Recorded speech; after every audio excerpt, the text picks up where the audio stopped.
Olá, bem-vindos ao Conexão Podcast. Aqui é o Alex Lamin. Opa, sou o Felipe Legnier.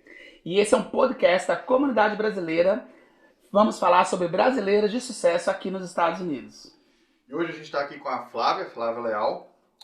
Muito obrigado por ter recebido o convite, por ter topado essa entrevista com nós. Para quem não conhece, Flávia é mãe, esposa, empresária, me corrija se eu estiver errado, carioca, está nos Estados Unidos desde os anos 2000, é dona do Instituto de Beleza Flávia Leal, tem as escolas em Auburn e Everett, né? Você abriu recentemente uma escola na Flórida, algo assim, não é? Isso. Possui o Loft Salão de Beleza e uma empresa de confecção de roupas. Esqueci de alguma coisa? Esqueceu. Eu tenho uma empresa de alumínio e vidro no Brasil também. Nós estamos no mercado de construção civil e aqui nos Estados Unidos também de real estate. Oh, show de bola. E aí, como é que foi sua infância no Brasil? Como é que você começou essa caminhada para se tornar uma empresária aqui nos Estados Unidos? Cara, eu vou começar falando de infância, né? Então vamos na ordem. Foi uma infância muito conturbada. Foram momentos bem difíceis que eu passei. Não tive uma infância fácil, né? O que eu não me vitimizo por causa disso. Pelo contrário, sou muito feliz por ter tido a oportunidade de ser treinada pela vida de uma forma bem agressiva, de uma forma bem difícil, né? Por muitas vezes lá na infância eu falava... Caraca, Deus! É assim mesmo? Eu sou só uma criança, né? Não, por muitas vezes eu tinha um sentimento de inveja mesmo. Eu confesso hoje, né, é uma coisa muito ruim sentir inveja. Uhum. E por muitas vezes, só depois de adulta, eu entendi que o sentimento que eu tinha era de inveja. Era de olhar para a vida das minhas amigas, poucas que eu tinha, eu já vou explicar por quê. E ver que elas tinham uma família e tinham um pai, e elas saíam no domingo. E esse é um assunto que me emociona um pouquinho. E lá em casa não tinha nada disso. Lá em casa era treinamento do Bob mesmo. Mas conta um pouquinho, como que era? O que a família da sua amiga tinha que a sua não tinha? Família, né? Então, meu pai era muito agressivo. Meu pai era um homem muito... eu tenho muito dele. Nós tínhamos uma relação de amor e ódio muito estranha. Eu admiro meu pai muito por tudo que ele foi, por tudo que ele fez. Era um homem extremamente inteligente, uma pessoa impressionante. Porém, ele era muito agressivo, ele andava armado, ele bebia muito, era alcoólatra. Então a gente tá falando de que ano? Nós estamos falando, eu nasci em 80, né? Então, desde a lembrança mais remota que eu tenho foi um trauma que eu carreguei por muito tempo e descobri anos depois na PNL. Foi uma cena que eu vi do meu pai batendo na minha mãe. Eu tinha 2 anos e eu gravei aquela memória e eu não sabia quando aquilo tinha acontecido. E depois eu descobri que eu tinha 2 anos nessa ocasião. E ele falou assim, eu vou jogar vocês dois pela janela.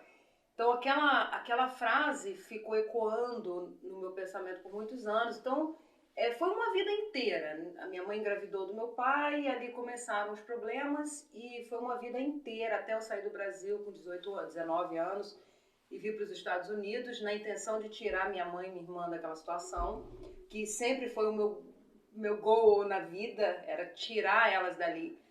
Porque eu sempre fui muito destemida.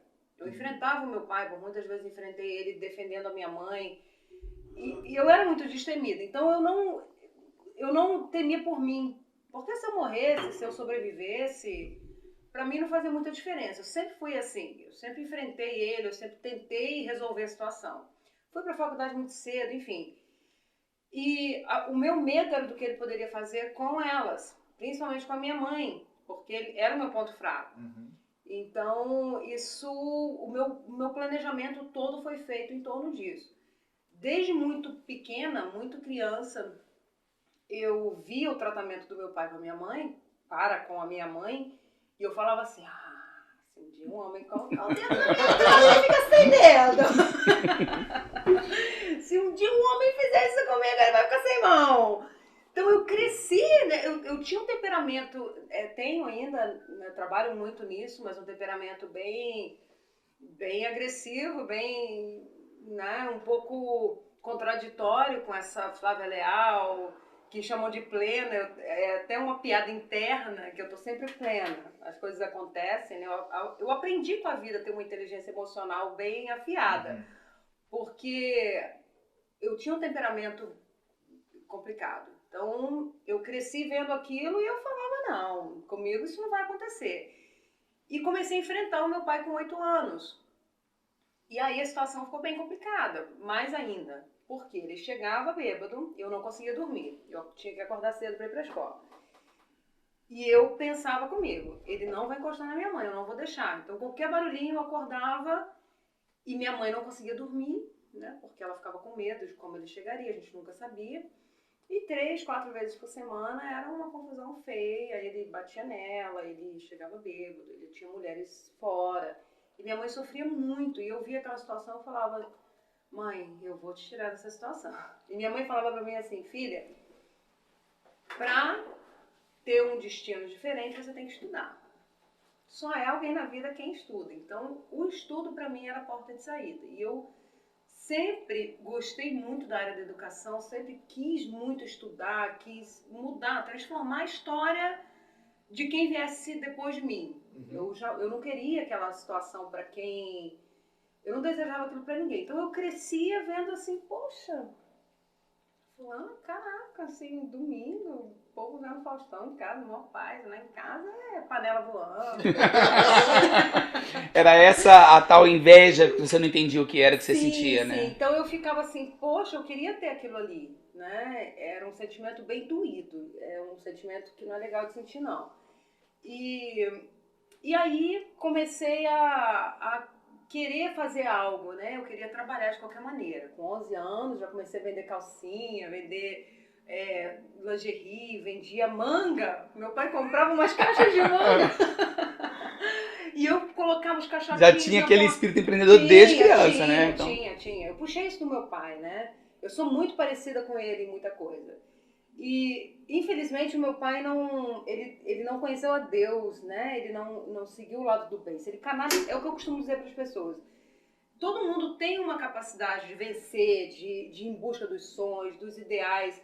O problema é saber canalizar a energia, canalizar o entendimento que ela tem da vida pro bem. Porque é fazendo bem que se tem o bem, né? Mas ele não teve muita chance também. Ele também teve uma infância difícil, também sofreu abuso, e o abusado abusa, né? É preciso quebrar esse ciclo em algum momento da vida. Eu lembro de um episódio que você falou com a gente uma vez sobre como que ele te ensinou a dirigir. Conta pra gente aqui como é que você aprendeu a dirigir, como é que é esse pai te ensinando a dirigir. Eu tinha 12 anos e meu pai andava armado, né? Era uma época em que era muito comum isso. O Rio de Janeiro muito violento, meu pai é de fazenda no Espírito Santo, interior do Rio Capital ou alguma outra? Não, Belfor Roxo, uma cidade de mais ou menos 30 minutos da capital, E é um bairro muito pobre, não é favela, mas é um bairro muito pobre, uma cidade, né? Belfor Roxo é uma cidade hoje, já há bastante tempo, e é muito pobre. Então ali as pessoas eram quem elas queriam ser, imagina, 30 anos atrás, né? 35 anos atrás. E ele era comerciante, tinha vários comércios, vivia iniciando um projeto novo. Então ele sempre andou armado. E aí, um dia ele estava bêbado. E ele falou, hoje você vai dirigir. Eu falei, que delícia, né? 12 anos. Falei, que maravilha. Só que você pega um carro... Eu sempre fui muito observadora. Eu sempre fui autodidata mesmo. Não sei de onde veio isso, mas eu olho para algo e eu meio que sei fazer aquilo. Então eu sempre observei direção, sempre fui muito precoce. E quando ele falou, dirige o carro, eu falei, opa, então vamos lá, né? Virei a chave, o carro, né? Deu aquele pulo, né? Deu aquele pulo, o carro a marcha e tal, não tinha nem noção do que fazer. Aí ele colocou o revólver aqui do lado e falou, se o carro morrer de novo, você morre também. Belo instrutor que ele era, hein? Sob pressão funciona. Funciona. E afinal, o carro morreu ou não, né? Não. Você tá viva, né? Tá certo.